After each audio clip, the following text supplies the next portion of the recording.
Good evening दोस्तों। तो आज अपन पॉलिटी पढ़ेंगे। अपन आज पॉलिटी देखने वाले हैं। पॉलिटी में अपन आज कुछ पॉलिटी के नए टर्म सीखेंगे। पॉलिटी को जानने के लिए, पॉलिटी को पढ़ने से पहले उनके कुछ टर्म को जानेंगे जिस पे पॉलिटी बेस है। तो अपन पहला टर्म देखेंगे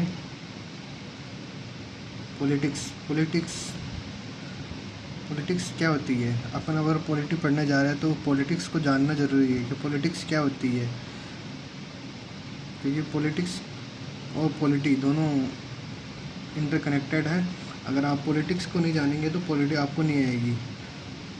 तो पॉलिटिक्स क्या होती है कि लोकहित के मुद्दे, लोकहित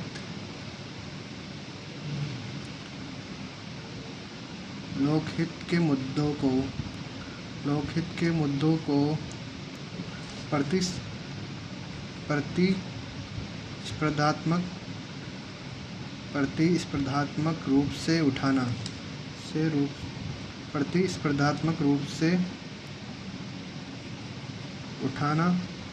जिस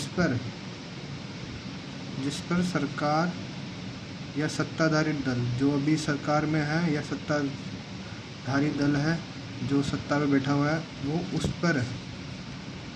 पर नीतियाँ बनाता है।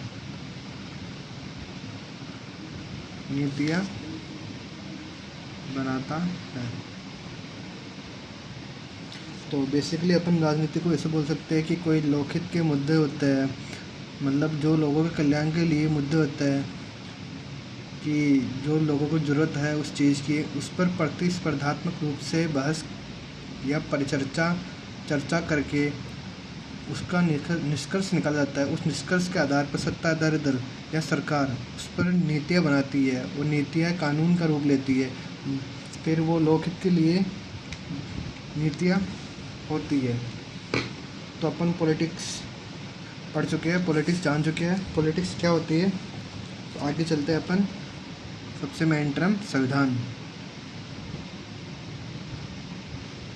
संविधान क्या होता है? कॉन्स्टिट्यूशन।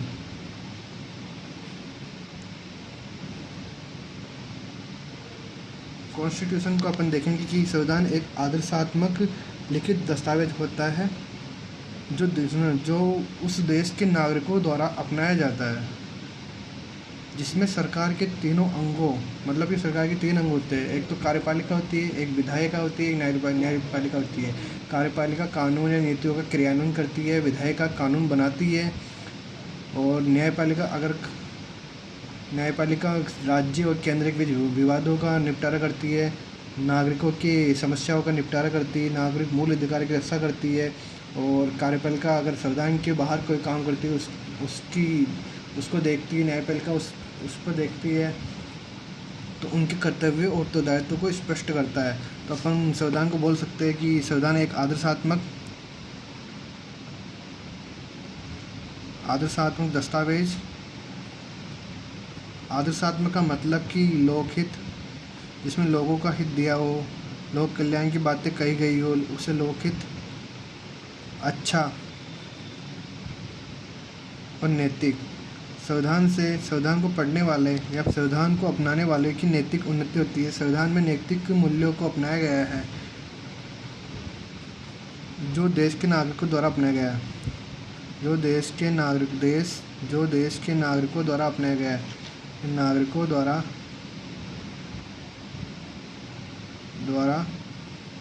अपनाया गया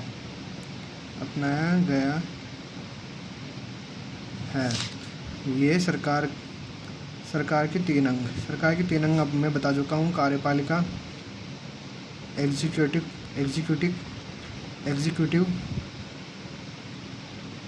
लेजिस्लेटिव, पूरा नहीं लिख रहा, आप समझ जान। लेजिस्लेटिव और जुडिशरी, इन तीनों के क्षेत्राधिकार को परिभाषित करती है, इनके कर्तव्य और उत्तरदायित्व को परिभाषित करती है, स्पष्ट करती है। उत्तरदायित्व और कर्तव्य स्पष्ट करती है। सरकार को लिमिट में रखती है, सरकार को सीमित करती है। सरकार संविधान के बाहर कोई बिना संविधान जो संविधान में नहीं लिखा उससे उससे बाहर कोई काम नहीं कर सकती। संविधान के दायरे में रहकर काम करना होता है। अगर सरकार संविधान के बाहर कोई काम करती है तो न्यायपालिका उसको अवैध घोषित कर सकती है। और ये जिस सरकार को सीमित करती है जिससे नागरिकों की स्वतंत्रता और नागरिकों का हित सुनिश्चित होता है। नागरिक स्वतंत्रता और नागरिक हित सुनिश्चित होता है। नागरिक हित सुनिश्चित होता है। संविधान के लक्ष्य देख लेते हैं अपन। संविधान के क्या क्या लक्ष्य है। संविधान को बनाने का लक्ष्य क्या है, बनाने का उद्देश्य क्या है। इससे सरकार को नियंत्रण में रखा जा सकता है। मैंने बताया था अभी, सरकार को नियंत्रण में रखा जा सकता है। सरकार इससे बाहर कोई काम नहीं करती। संविधान में जो लिखा गया है उस पर ही कानून बनते हैं। सरकार नियंत्रण, नागरिकों की स्वतंत्रता। संविधान में नागरिकों की स्वतंत्रता के लिए मूल अधिकार, स्वतंत्रता, मूल अधिकार को सुनिश्चित किया जाता है। संविधान में मूल अधिकार आर्टिकल 13 से लेकर 35 तक मूल अधिकार दिए गए हैं। उस आधार पर नागरिकों को मूल अधिकार दिए गए हैं संविधान के अंदर। संविधान में ही नागरिकों को मूल अधिकार दिए गए हैं। उससे नागरिकों के मूल अधिकार सुनिश्चित हो जाते हैं।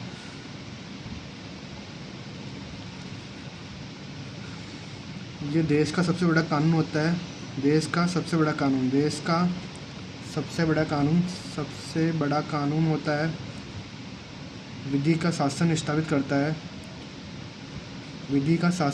करता है। जितनी विधियाँ बनती है वो संविधान के बेसिस पे बनती है, इसलिए देश का सबसे बड़ा कानून होता है। इससे बड़ा कोई कानून नहीं है। सारे कानून संविधान के भाग है। संविधान से ही बनते हैं कानून। संविधान के अनुच्छेदों के आधार पर, संविधान के भाग के आधार पर कानून बनाया जाता है। विधि का शासन। संविधान लोकतांत्रिक व्यवस्था को बनाए रखती है। इसमें चुनाव वगैरह, सरकार कैसे काम करेगी, सरकार के क्षेत्राधिकार, सरकार की शक्तियाँ, लोकतांत्रिक व्यवस्था को बनाए रखती है। लोकतांत्रिक व्यवस्था को बनाए रखती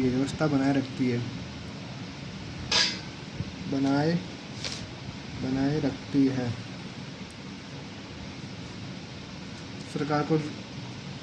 सरकार के क्षेत्राधिकार को स्पष्ट करती है। ये मैं पहले बता चुका हूँ।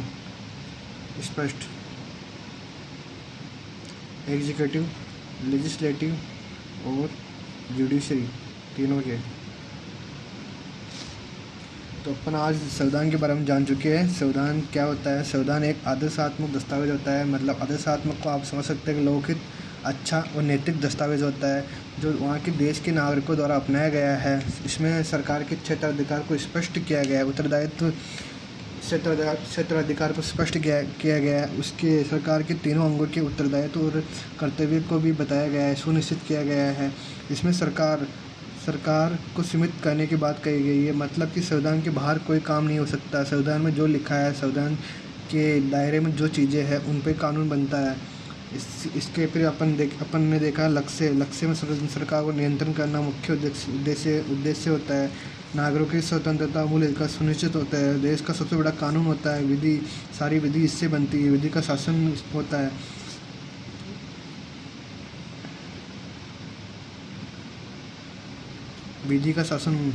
होता है। संविधान लोकतांत्रिक व्यवस्था को बनाता है, क्षेत्राधिकार स्पष्ट करता है।